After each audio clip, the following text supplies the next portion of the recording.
जय गुरु जी। मेरा नाम दिनेश महाजन है। मैं गुरु जी से 7 नवंबर 2022 में इस जन्म में जुड़ा। जैसे कि पिछले जन्म का तो मुझे मालूम नहीं, वो ऑफकोर्स जुड़ा ही होगा। नोएडा में आज मैं सत्संग अटेंड कर रहा हूँ, तो आज मुझे रियलाइज़ ये भी हो रहा है कि अगर नोएडा ना होता तो शायद मैं गुरु जी से जुड़ता ही नहीं। कैसे जुड़ता है, बाद में जुड़ता किसी और जगह से, क्योंकि ना वो स्थितियाँ बनती, ना ये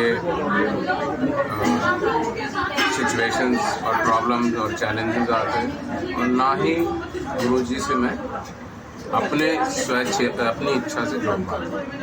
तो जैसे बोलते हैं कि सबसे पहला शुक्राना गुरुजी का यही है कि भाई जब जैसे मैं सुनता हूँ अक्सर संग कि गुरुजी अपने आप जब सारे दरवाजे बंद हो जाते हैं तो अपने आप बाजू पकड़ के अपने से जुड़। यही मेरे साथ भी हुआ 7 नवंबर को, जबकि सारे दरवाजे ऐसे लग रहे थे कि सब बंद हो गए, रास्ते जो हैं सारे टूट गए और एकदम ऐसी स्थिति थी जो कि ब्लैकआउट वाली स्थिति थी। इसमें मेरी कोई ऐसी गलती नहीं, और तो गुरुजी ने मेरे को अपने दरवाजे पर बुलाया और अपने से जुड़ा, और उन्होंने ये भी ब्लेस किया कि मैं बड़े में आ सकूँ मल्टीपल टाइम्स।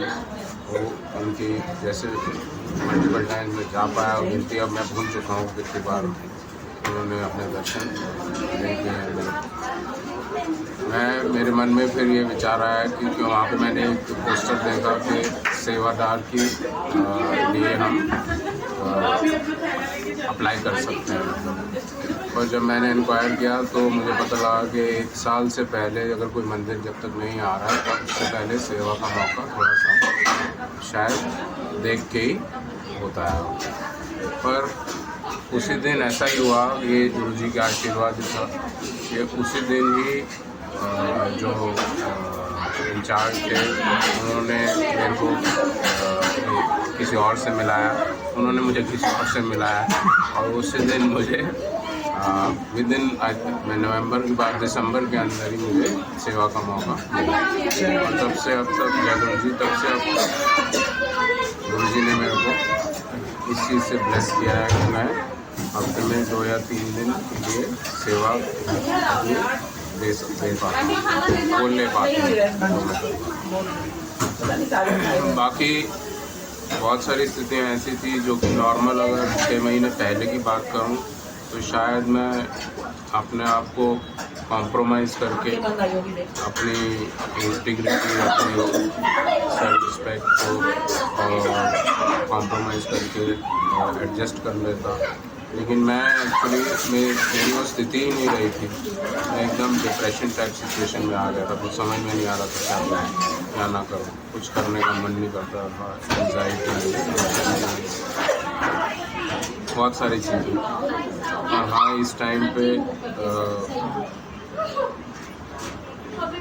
मेरे को ये सेवा मिलने से, गुरुजी के दर्शन करने से, ये सब चीज़ों पे बहुत हद तक आज मुझे लगता है कि काबू पाया जा सकता। और मैं आज जैसे आपके सामने बात कर रहा हूँ, और आज मुझे रियलाइज़ होता है कि शायद मेरे को गुरुजी ने मतलब अपनी झुकने की बात नहीं बोलूँगा, मैं अपनी रिस्पेक्ट को कॉम्प्रोमाइज़ करने से रोका कि ठीक है कि आपकी अपनी भी है, आप अपने पे भी ध्यान दें। इस बीच बहुत सारी फाइनेंशियल चैलेंजेस आए, बहुत सारी चीज़ें आई, लेकिन वो सब गुरुजी ने अपने आप ही कहीं ना कहीं से अरेंज किया। एक बार तो ये भी सिचुएशन हुई कि मुझे पता ही नहीं लगा कि मैं एक चैलेंज आ रहा है, और ऑटोमेटिकली वो जो कि मैं भूल चुका था वो ऐसे आ गए।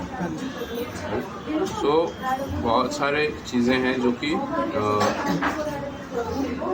मैंने सीखी इस दौरान, सेवा के दौरान सीखी, अपने रवैये में सीखी, अपने आप को बाहर खींचने में बिना मेडिकेशन के। बहुत बार मैं तबीयत ख़राब हुई, बहुत बारी डॉक्टर्स के चक्कर भी काटने पड़े, पर अल्टीमेटली यही समझ में आया कि हमें जब सरेंडर करना है, वही सरेंडर की ही प्रेयर अब मैं करता हूँ। आप उनसे जुड़े कैसे वो मेरा हाथ पकड़े रखें, क्योंकि हम तो हाथ छुड़ाने में एक्सपर्ट हैं कि भाई ये हो पा रहा हो नहीं हो पा रहा, तो उन्होंने मुझे पकड़ रखा।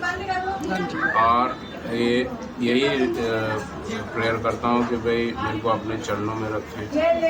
और यही बताना चाहूँगा, जब सेवा करने के लिए सेवा मिली थी के लिए मैंने सोचा, तो उस दिन पहले दिन ही मैं जैसे ही बड़े मंदिर घुसा तो वहाँ पे शब्द चल रहा था, रखी चरना देखो, तो मेरे को जोड़ागर में फिर उससे सेवा मिली, फिर चेंज होती रहती है और भी जगहों पे। तो अपने चरणों में रखें, मेरे अपने से जोड़ के रखें। मेरे जो बैड कर्म है मेरे को प्योरीफाई करें, मेरे जो गलत कर्म है उनको बख्शें। यही मेरी बस रिक्वेस्ट है। मेरा कहीं पे भी नहीं हो रहा था, मैंने बहुत जगह मेल भेजी थी, कहीं से रिप्लाई नहीं आ रहा था। तो मैं एक टाइम पे एकदम होपलेस हो गई। मैंने कहा गुरुजी मैं इतना काम करती हूँ, सारा दिन मतलब काम कर रही होती हूँ, पर क्या मेरा काम इतना भी अच्छा नहीं है कि मुझे एक इंटर्नशिप मिल जाए? कहीं से भी रिप्लाई नहीं आ रहा। और मैं मतलब रोने वाली थी और मैंने मंत्र जाप करना शुरू किया। मैंने गुरुजी से कहा कि प्लीज कहीं से तो रिप्लाई आता, और फिर मैं मंत्र जाप करने लगी और उसी टाइम मुझे 5 जगह से रिप्लाई आया, जहाँ पे मैंने इंटरव्यू भी दिया और 5 जगह से हाँ हो गई। और आज तो मैं नोएडा कॉलेज से वापस आई हूँ सिर्फ इंटरव्यू देने। सिर्फ इतना ही नहीं, 2 दिन पहले की बात है, कॉलेज में मेरे दोस्त से मेरी लड़ाई हुई क्योंकि उसने मुझ पर शक किया। तो मैंने गुरुजी से खूब लड़ाई करी कि गुरुजी ऐसा क्यों होता है कि आप मुझे 2 दिन तो बहुत कुछ लगते हो और 2 दिन बाद मैं इतनी दुखी हो जाती हूँ, कुछ ना कुछ प्रॉब्लम आ जाती है और मेरे को जवाब देना पड़ता है, मुझे अपने आप को प्रूव करना पड़ता है कि मैं सही हूँ। ऐसा क्यों? आपको मेरे लिए जवाब देना होगा, आपको आना होगा इस बार। और अगर आप नहीं आए उसके सामने तो मैं मान लूंगी कि आप मेरी सुन ही नहीं रहे हो और मैं आपकी बेटी नहीं हूँ, आप मेरे पापा हो, मुझे भरोसा है कि आप आओगे इस बार। और मैं बस इतना खोल के रोते हुए सो गई और मैं वीडियो कॉल की थी उस टाइम से दोस्त के साथ। और ऐसा हुआ कि मैं सुबह 5 बजे मेरी आँख खुली, मैंने शुक्राना गुरुजी किया और मैंने जैसे अपना फोन देखा तो मेरे दोस्त ने मैसेज आए हुए थे, सॉरी मुझसे गलती हो गई, मैं मान गया, गुरुजी में भी मान गया और तू सही है, मैं मान गया। उसको रात को मेरे बेड के पीछे गुरुजी दिखे और गुरुजी के साथ मेरी नानी भी एक्सपायर हुई है 14 फरवरी को। अब मेरी नानी भी दिखी क्योंकि मतलब मैं बहुत रोई थी नानी। तो उसने मुझे स्क्रीन रिकॉर्डिंग भेजी, उसने रात को स्क्रीन रिकॉर्डिंग ऑन कर रखी थी। फिर मैंने ग्रुप पे भी सब जगह भेजा ही सत्संग की, मतलब गुरुजी को मैंने खुद देखा कि गुरुजी मेरे पीछे बैठे हुए हैं और मेरे दोस्त को गुरुजी दिखाई दिए। थैंक यू गुरुजी कि आप उस दिन आए, आपने मेरे लिए जवाब दिया कि आप हो और मैं गलत नहीं थी, मैं सही थी। थैंक यू गुरुजी, हमेशा मेरा साथ देने के लिए, हमेशा मेरा साथ देने के लिए। जय गुरुजी, शुक्राना गुरुजी।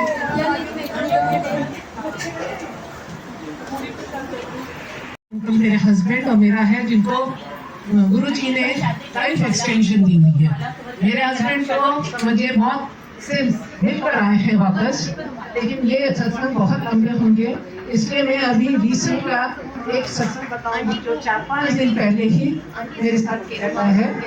अमृत वेला के समय 5 बजे मैं गुरु जी को चाय प्रसाद देती हूँ और साथ में बैठे गुरु जी के साथ। आज से 4-5 दिन पहले मैं ऐसे सोची आज गुरु जी को कॉफी दिया जाए, तो उन्हें गुरु जी को मैंने कॉफी दी और कॉफी देने के बाद अपने लिए कॉफी गरम कॉफी लेकर सामने बैठ गई और जैसे मैं कॉफी हाथ में ली तो कॉफी का मग छूट गया और मेरे दोनों जान ऑलमोस्ट जल गए। मैं चुपचाप और तुरंत मैंने कहा गुरुजी शुक्राना, गुरुजी गरम काटे हैं लेकिन ज्यादा नहीं जली हूँ, शुक्राना। उसके बाद क्या हुआ, मैं 2 मिनट करूँ तो करूँ क्या, एक थॉट गुरुजी ने दे दिया। फ्रिज गई, वहाँ से सामान निकाला और ठंडा किया वहाँ कुछ देर और फिर थोड़ा आराम मिला। फिर मैंने अपना अमृत वेला कंटिन्यू किया। फिर पूजा सब खत्म करके 7:30 बजे तब वॉक के लिए जाना था। सोचे आज वॉक पर नहीं जाएंगे क्योंकि काफी पोर्शन ठीक हो गया था, पर दोनों थाइस में गोल रेड पैचेस थे जो बहुत बर्न कर रहे थे। तो मैं सोची आज वॉक पे नहीं जाऊंगी क्योंकि कपड़ा लगेगा, बहुत जल रहा था। तो मैं आधे घंटे के लिए सो गई। शुक्राना गुरु जी, आप विश्वास नहीं करेंगे संगत जी, जब मैं उठी आधे घंटे बाद वहाँ कुछ नहीं था। एक स्पॉट भी नहीं जलने का था, एक स्पॉट भी नहीं। शुक्राना गुरु जी, जय गुरु जी। नहीं मालूम मैंने क्यों, अच्छा खासा एक्सीडेंट था, बहुत गर्म कॉफी गिरी थी, वैसे गुरु जी